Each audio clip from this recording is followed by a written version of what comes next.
Kabilang sa kinasasabikan ng mga estudyante tuwing pasukan, yung mga bagong gamit pang eskwela.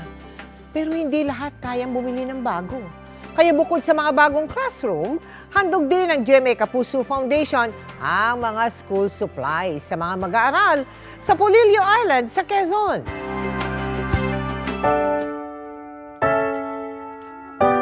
Matiyagang pinipilas ni Jennifer ang mga pahinang may sulat mula sa pinaglumaang notebook ng kanyang anak na si Raina. Ito pa rin daw muna kasi ang gagamitin ni Raina sa pagbabalik eskwela sa susunod na linggo.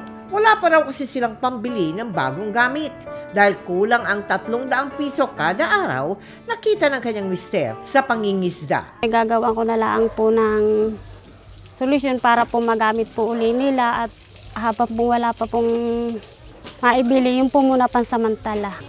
Sa akin, naiintindihan ko naman po yan. Napapagtiyagaan ko naman po yung mga luma. Di naman daw ito mulakid para kay Raina na consistent honor student.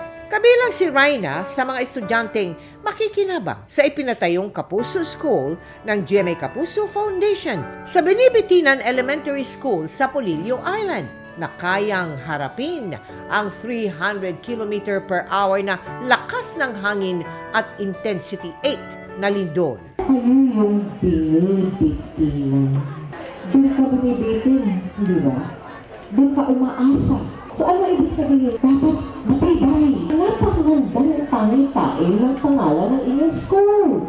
Dahil kayo ay binibitinan. Binibitinan kayo ng mga bata. Naglagay tayo ng hand washing facility at bawat classroom may comfort room. Nagsagawa rin tayo ng tree planting activity at bilang bahagi ng ating unang hakbang sa kinabukasan project, namahagi tayo sa mag-aaral ng mga school bag na may kumpletong school supplies. Ang mga bata ay mga excited na papasok. Taus-pusong pasasalamat sa lahat po ng donors at sa mga bumubuo po ng GMA Kapuso Foundation. Sa mga nais makiisa sa aming mga proyekto, maaari po kayo magdeposito sa aming mga bank account o magpadala sa Cebuana Luwilier. Pwede ring online via GCash, Shopee at Lazada.